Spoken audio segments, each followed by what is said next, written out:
اور اب یہ احساس گہرا ہوتا جا رہا تھا مختلف حلقوں میں کہ انہوں نے عمران صاحب نے سوائے اپنے پاکستان میں کچھ سیکنڈ چائلڈ چھوڑی نہیں تھی.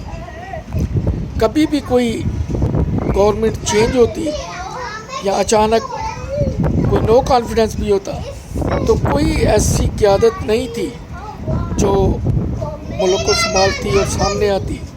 اور ہوا بھی یہ کہ جب نو کانفیڈنس ہوا تو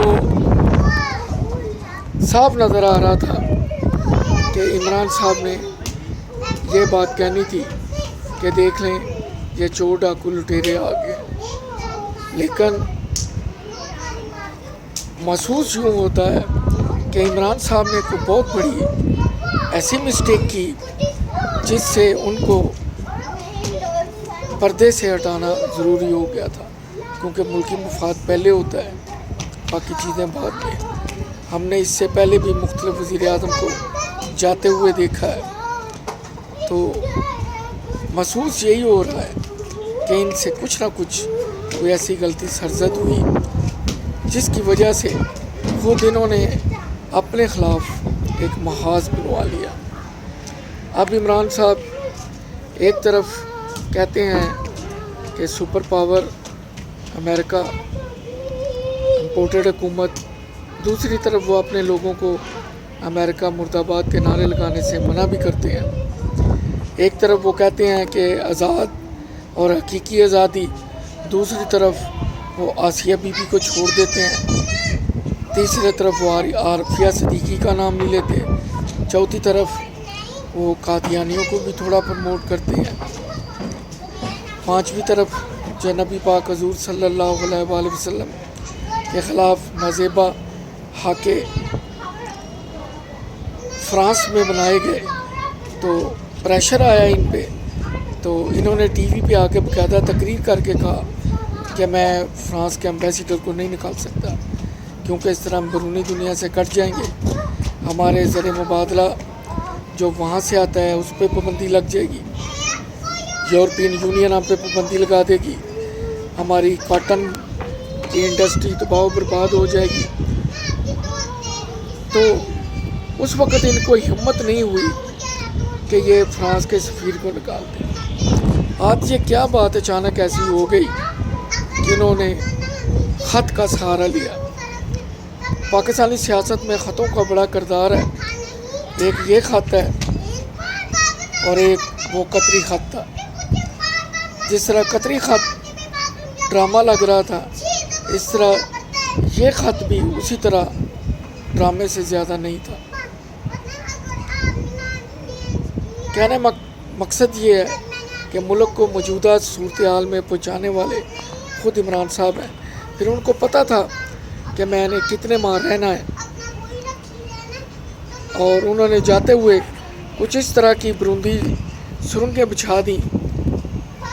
آئل گیس وقت پہ امپورٹ نہیں کیا، جس سے ملک میں ان چیزوں کی قلت ہو گئی. IMF کے ساتھ معاہدہ کرتے وقت جون تک کہہ دیا کہ آئل کی قیمتیں نہیں بڑھائیں گے. اس طرح وہ کچھ اس طرح کی بروندی سرنگیں بچھا گئے کہ جو بھی گورنمنٹ آئے گی وہ عوام کے غیظ و غضب کا نشانہ بنے گی، اور ہوا بھی ایسے. میں پہلے کہہ رہا ہوں کہ عمران صاحب کے مشیر اور سکرپٹ رائٹر کوئی زبردست قسم کے آدمی تھے، کیونکہ انہوں نے پاکستان میں آئندہ 15 سے 20 سال کے لیے میدان صاف کر لیا تھا. ان کا مد مقابل کوئی بھی نہیں تھا، اور انہیں یقین بھی تھا، کیونکہ جس طرح کے کیسز بنائے گئے تھے. اور اس کے بعد EVM مشین آ رہی تھی، اوورسیز پاکستانی کے ووٹ تھے. اگر اوورسیز پاکستانی سے اتنی ہمدردی تھی تو ان کے موبائل لانے پہ پابندی کیوں لگائی گئی؟ یہ بات سمجھ سے بالا تر. کیا ان کا ووٹ اتنی اہمیت کا حامل ہے؟ ہاں، یہ ضرور ہے کہ اس کی وجہ سے کچھ نتائج مینیپولیٹ ہونے تھے، معذرت کے ساتھ شاید. لیکن اگر واقعی اوورسیز پاکستان سے PTI کی گورنمنٹ کو اتنی شدید محبت تھی تو موبائل پاکستان لانے پہ کبھی بھی پابندی نہ لگتی. ہاں جو ٹیلی فون امپورٹ کر رہے ہیں ان پہ پابندی بشک لگائیں، ملک کا زر مبادلہ بچے، لیکن جو پاکستانی لے کے آ رہے تھے اپنے اہل کے لیے، اپنی وائف، والدین، بہن بھائی، بیوی کے لیے، آپ نے ان موبائل پہ بھی پابندی لگا دی، ان پہ بھی ٹیکس لگا دیا۔ یہ کہاں کی ہمدردی ہے؟ پی ٹی آئی نے جو ایجنڈا لے کے آئے تھے وہ بڑا خوبصورت تھا، بڑا دل آویز تھا، بڑی اٹریکشن تھی، لیکن ان کے قول و فعل میں بہت زیادہ تضاد نظر آیا۔ یو ٹرن نے بالکل ہی پارٹی کے منشور کا حلیہ بدل کے رکھ دیا۔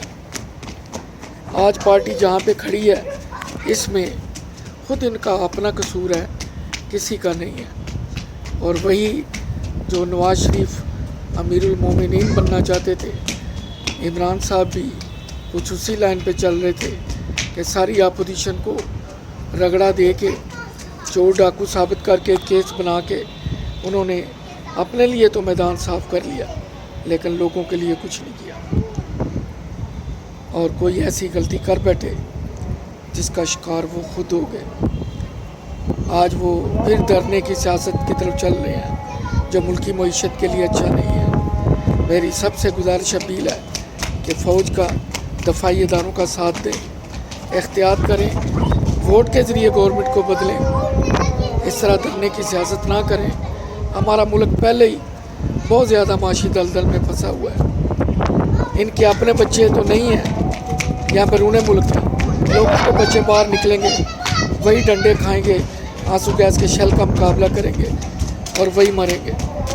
اللہ تعالیٰ ہمارے ملک کو سلامت رکھے، ہمارے حکمرانوں کو عقل سلیم عنایت فرمائے۔ ہمیں اپنی دفاعی اداروں کے ہاتھ مضبوط کرنے چاہیے، اپنے دفاعی اداروں کے ساتھ کندھے سے کندھا ملا کے چلنا چاہیے، جذباتی فیصلے نہیں کرنے چاہیے۔ جس طرح افغانستان میں روس کو شکست ہوئی، امریکہ کو ہوئی، کیا ہم خاموشی کے ساتھ باقی کام نہیں کر سکتے؟